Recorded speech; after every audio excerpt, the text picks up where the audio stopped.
An influencer shocks everybody by handing free machetes out to the homeless. South Korea is handing out free AI dolls to the elderly, and a human resources director was arrested for allegedly drugging over 200 female applicants to make them urinate during interviews. That was a mouthful. These are the weird stories on Weird AF News, the only daily weird news podcast in existence. It's hosted by a Los Angeles comedian inside a closet. Woohoo! An influencer causes some outrage online after handing out machetes to the homeless people. Oh, lovely. Once again, influencers doing good in the world. Anything for clicks? Is that the sort of culture we're living in now? Anything for clicks is probably a top 5 cultural problem in the entire world, I would say, right now. You know, I wish somebody would punch these influencers in the face for clicks. That'd get some clicks too, right? I think overall we need a societal reboot. That's pretty necessary. Did anyone try turning off society and then turning it back on again? Let's see what happens there. Let's get into the article about a self-described influencer that has recently drawn some widespread criticism after posting videos in which he gives out large machetes and some alcohol as well to homeless individuals in multiple U.S. cities. I saw a clip of him giving out the machetes to some homeless people, and this is one of those videos where you bump into it and you think this is way too bizarre to be actually real, and yet it is authentic. Now, these clips were posted on Thanksgiving, and they've amassed millions of views on TikTok and Instagram. The creator is 29-year-old Keith Castillo, who uses the handle PovWolfie. He was seen on the videos offering 18-inch stainless steel machetes that were purchased in bulk for under $5 each, as well as bottles of alcohol to people living on the streets of Austin, New Orleans, and Little Rock, Arkansas. In the videos, several recipients appear very enthusiastic, some asking for additional machetes. Wonderful, right? I mean, giving out machetes to the homeless people, what could possibly go wrong in this instance? I live amongst a very large homeless population in Los Angeles. I spent 4 years in downtown LA, so I think I have what I would call higher than your average homeless street cred in my life, and I've seen several homeless people in LA with machetes. None of them were doing anything good with it. I'll just tell you that straight away. Now, they asked this influencer why he was doing this. He insisted that his actions were meant to, quote, keep homeless people safe, though many people online commented accusing him of endangering vulnerable individuals. One user criticized the stunt, saying that his actions were making people, quote, dangerous, not protecting them. Yeah, I mean, more so dangerous than protecting them. Considering, I would say, this is just average, half of the homeless people have some sort of mental disability. That's pretty well known, and so now you're giving machetes to people who aren't really thinking straight these days. And, when you're not thinking straight and you have a dangerous blade on your person, you might make some rash decisions. It's also widely known that a large percentage of homeless people are addicted to drugs as well. And now you've just given them a giant knife, basically. So, what could that lead to? Let me think. I don't know. Someone who's addicted to drugs and doesn't have much money. What might they do with a machete? Can anyone? What might people with a mental disability do with a machete? Can anyone? I don't know. Now back to the influencer's excuses. He said he's been traveling through various cities since October, recording content before moving on to avoid any potential backlash. He said that he currently has about 30 machetes in his car and plans to expand his stunt to cities such as Las Vegas, Los Angeles' Skid Row, and New York City, where he expects to arrive in January. Yeah, good luck. I'm anticipating a future video where he hands a homeless person a machete and then they immediately rob him, which is karma. I guess you could call that deserved karma. Deserved karma? Yeah, deserved karma.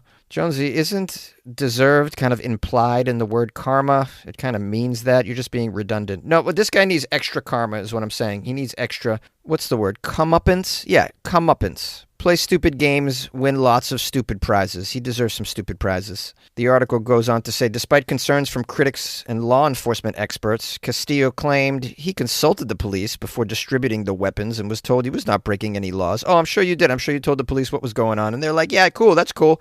Why don't you give all the people living in tents down on Skid Row some sharp objects to play with? He also dismissed concerns about handing alcohol to people. Yeah, let's talk about the alcohol he's handing to people as well. I didn't see that in the video. I only saw the machetes and how happy these people were to get machetes. I mean, that in itself was alarming, but I didn't see the alcohol. It says he dismissed concerns about handing alcohol to the homeless who may be struggling with addiction, saying that the stunt's popularity online justified the approach. So the clicks justify any sort of despicable garbage behavior that may or may not be a danger to the public or to the people themselves. I mean, this influencer is just a human crap stain who ought to be arrested or at the very least have his accounts removed by the platforms that he's on. How do you platform somebody like this? They don't care. You think TikTok cares? They're making money too. We're really in a bad way right now with all of this social media, aren't we?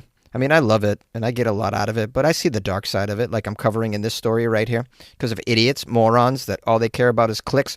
They're living their lives for clicks, and this is the sort of degenerate behavior that comes out of it. It's stuff like this. It's dangerous pranks that people pull in public where, people almost get shot because of them. And at the end of the day, you got some people on the other end of that camera who are just like, yeah, man, if the clicks are there, then it's totally worth what I did, the danger I posed to humanity that day. We have here in the story a retired NYPD sergeant and college professor named Joe Giacalone. Joe Giacalone. I know what Joe Giacalone thinks of this. He's an old school NYPD sergeant. He condemned the behavior, calling the combination of weapons and alcohol, quote, a cocktail for disaster, though he noted that possessing a machete is not illegal by itself. Joe, you don't have to make excuses for the idiot, all right? No, the machetes aren't illegal. I'm just saying, you can lay into a guy like this. He deserves it, Joe. We're looking to people like you to really just lay into somebody regarding this behavior. God, everybody's so polite. Even a retired sergeant can't even say what he really thinks. So polite. If you keep acting polite towards this moronic behavior because of some sort of cultural pressure and you want to behave yourself and it's uncouth to say anything negative about anybody, you're just going to allow this behavior to proliferate more and more. You understand? These people deserve pressure. If they can't be thrown in jail, they deserve some social pressure. A lot of it to change this behavior. So, I mean, I'm going to tell you how I really feel, but there's a lot of people out there who aren't going to tell you. This dude deserves to get the wrong side of the machete by somebody he just gave booze to that lives in a tent. South Korea distributes artificial intelligence dolls to the elderly for companionship. Well, this sounds like a Black Mirror episode in the making. This intelligent doll, they say, was developed by South Korean startup company named Hyadol. It's being distributed on a large scale by the government to tens of thousands of elderly people living alone. It can not only chat with the elderly, but also remind them to eat and take their medicine on time and notify caregivers and family members immediately in case of some sort of emergency. Well, this sounds like it might be a step in the right direction. I'm going to need some more information, but people living alone that are elderly need some assistance. If you can't get humans to do the job, although why can't you get humans to do the job? Shouldn't humans do this job? I mean, my first inclination is to just hire humans to do this. People are losing their jobs right now. They need jobs. So I don't know, maybe this AI robot around your grandma all day might not be such a necessary thing. On top of the fact that it could be creepy as hell. Hi, my name is Nurse Tina, your new best buddy. 'Cause you're old and smelly. Don't have any friends. Ha ha ha. Don't forget to place your stool in my mouth for testing. Have a great day. Don't die. All right, let's jump back in and get silly. The article says, as South Korea enters a super-aged society, many elderly people are living alone, and they face serious loneliness problems. More and more people suffer from depression, dementia, and chronic diseases. The suicide rate of this elderly group ranks first among the member countries of the Organization for Economic Cooperation and Development. I don't know what that is, but they're saying that this is the highest suicide rate is with the elderly. In this context, this AI doll was created to provide 24/7 companionship, monitoring, and emotional support. And it's become the best choice for lonely elderly people. Well, we don't know if it's become the best choice. We have to see. Got to revisit this in like 6 months and find out, because these things are, I mean, there's concerns here. There's concerns. This thing is listening 24/7 to what's going on over there. I don't like my devices listening to me. It's also extremely hackable and could be hacked by nefarious ne'er-do-wellers. They're already hacking refrigerators and those little automatic vacuums. What do you think they're going to do with this doll? 1 minute, asking grandma to take her vitamins. The next minute asking for the password to her Venmo account. Not that grandma has a Venmo. Most grandmas don't have Venmo, but you get where I'm swinging at. Now there's a photo and a description of an elderly person named Kim Jong-ran. She's 81 years old. She's sitting on the bed with her doll on her lap, and the doll's got lights in its face. This is concerning, I think. Or maybe not. I don't know. The grandma looks happy. The doll is on her lap, and the grandma says, "Hiya, doll, my lovely granddaughter. I love you so much." And the doll softly replies, "Grandma, I love you too." Oh, boy. The article says in South Korea, such scenes are becoming more and more common, according to a report.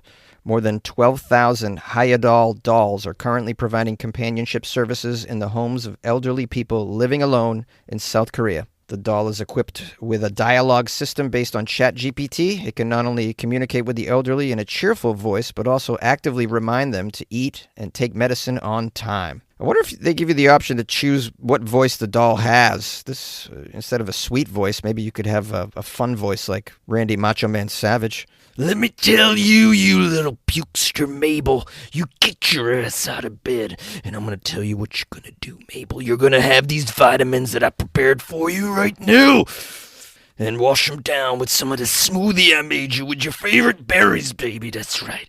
And I got a lot of fiber in there, because if there's one thing you're not going to do today, it's be backed up, Mabel. You're going to have a nice big movement today. My name ain't Randy Savage, I'll tell you." All right, that hurt my throat, and I'm not so good at Randy Savage anymore. I just learned. I need to brush up on my Randy Savage skills, watch some Randy videos.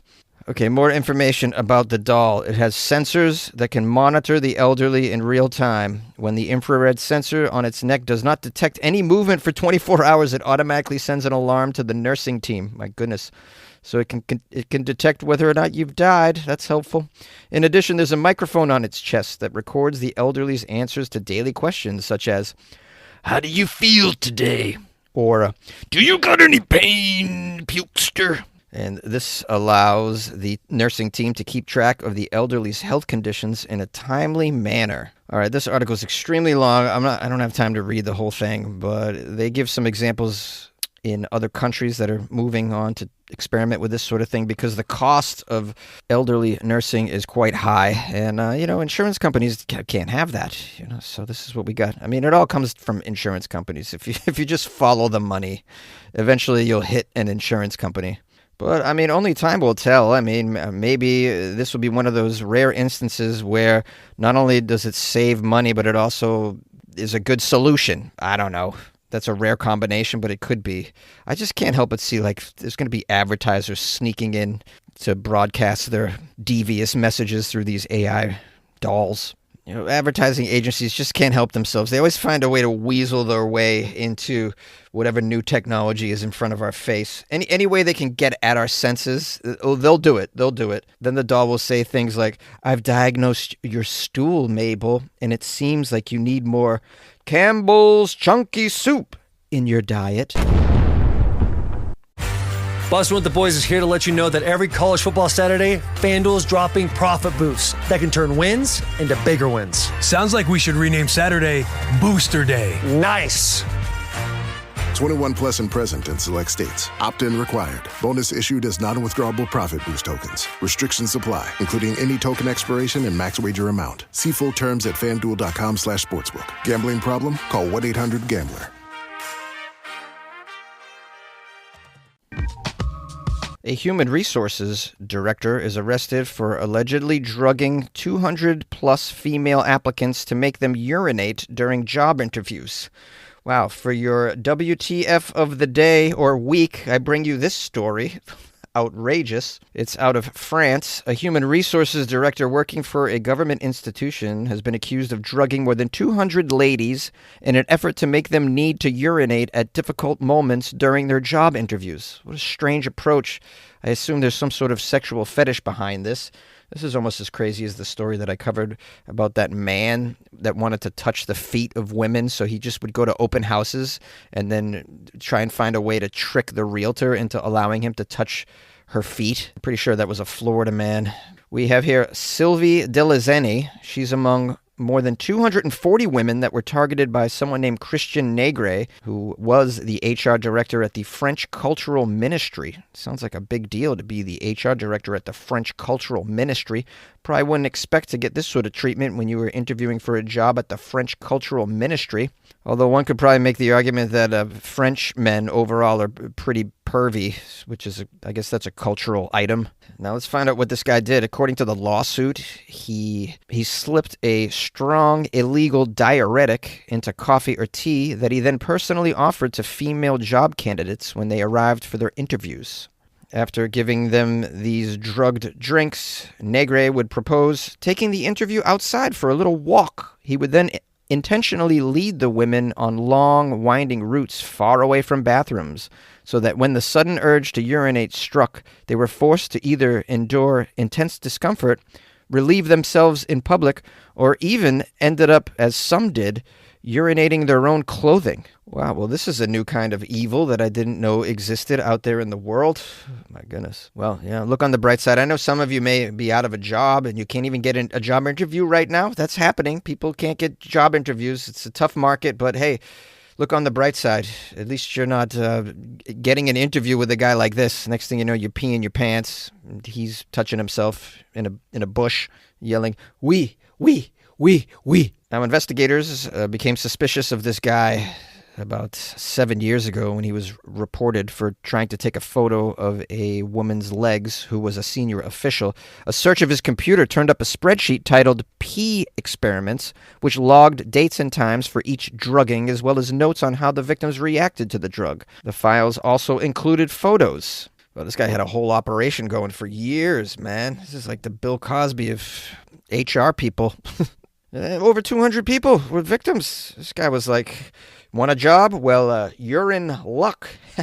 A golden opportunity awaits me. I mean, you. A golden opportunity awaits you, is what I meant to say. Now, the article ends with an account from one of the victims that she shared with the media. She said she recalled the moment when there was an increasing need to urinate during her job interview. This was after drinking a coffee that was given to her by Negre. She says, quote, "My hands were trembling, my heart was palpitating, beads of sweat ran down my forehead. I was turning red. I said, I'm going to need a technical break. But he kept on walking, kept on making me walk. We were already far into the outdoors. I eventually had to squat in a tunnel underneath a bridge. He approached me at that time, took off his jacket and said, 'I'll shield you.' I thought that was strange."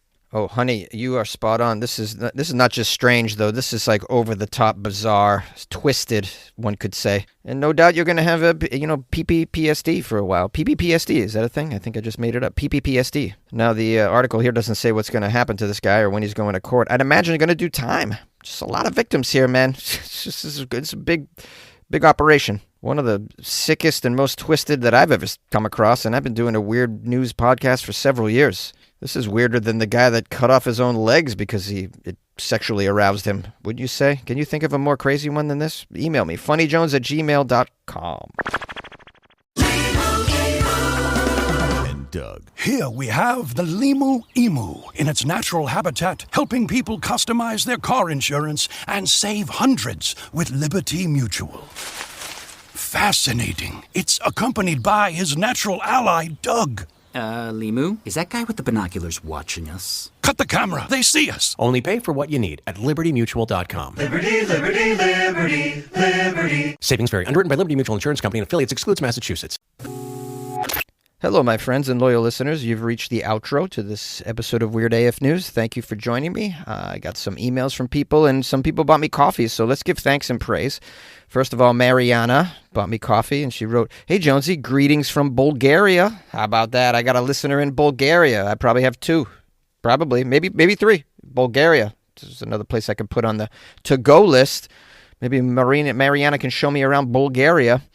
She says, "We don't have Thanksgiving here." Oh, man. But here's my thanks to you for the holiday. Love your weird news. They have become such an integral part of my morning routine that I know I must do this or that by the time you start praise and thanks.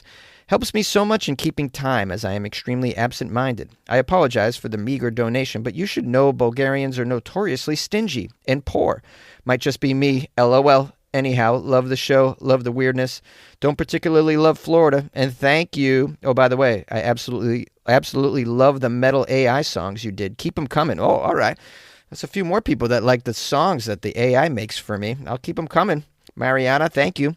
Also, Lisa Coe bought me coffees as well. They all bought coffees off my website, weirdafnews.com. That's where you can go to buy me coffees, by the way. Lisa has purchased me coffees in the past, many coffees, so shout out to her. She wrote, Jonesy, thinking of you on Giving Tuesday. I just wanted to let you know that I appreciate you so much. Thanks for giving me something to laugh at, especially when you're trying to pronounce difficult names and anything that comes out of, say it with me, Pinellas County. Thanks for being there for all of us in your closet 5 days a week. Love from a Tennessee weirdo. Lisa Coe. Good luck with your life, man. Shout out to Lisa Coe in Tennessee. I'm going to be visiting Tennessee in 2026, I have to say. I'll be going to Nashville, by the way. Anybody live over near Nashville? Maybe I'll do a show while I'm over there. Lisa, you near Nashville? Where you at? All right, I got an email now I'd like to read from Leslie from Minnesota. She wrote, Hey, Jonesy, in Minnesota, we say whip shitties. I think it's just a Minnesota term like duck, duck, gray duck instead of duck, duck, goose, or pop instead of soda. We have lots of them. Ope is a common term in saying, oh, yeah, or oh, for cute, or oh, for sure. There's lots more, but I won't bore you. I've never heard of oh, for cute before. I've heard of oh, for sure. You know, when you watch Fargo, I think what's her name says it a million times. For those of you who are a little confused what the impetus of this email was about, I was talking about when you do donuts in your car, which are like spin outs in a circle, if anyone calls that something different where they're from, and she has a different phrase for it. Someone else did too who let me know. Where's this email? Oh yeah, Way Allen said, a term fairly popular in Canada, Jonesy, for that is whoppin' nuts, or more casually used, huckin' nuts.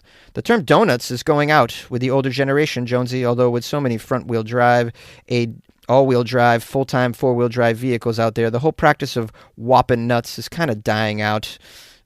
Then he went on to moan about the demise of the manual transmission and the lack of motivation of younger people to even learn how to drive a stick. Yeah, that's definitely a thing. But, these things that go out of style, and then sort of it's like a technology advancement that leads to the extinction of some of these old ways of doing things as well, as you know. Anyway, thank you for the emails. It's nice to learn what other people call other things in other places. That came out kind of wonky, but I think you get my gist. I think you're whipping my cream right now. You know what I'm saying? Okay, so if you want to email me like these lovely people, go to just send it to funnyjones@gmail.com. I'm on Instagram @funnyjones as well, and I post all my shows there. I'm going to be in Long Beach this weekend if you're interested in that. And if you'd like to donate to the show, go to weirdafnews.com where you can buy me a coffee or join the Patreon. Good luck with your life, man. Over. Out.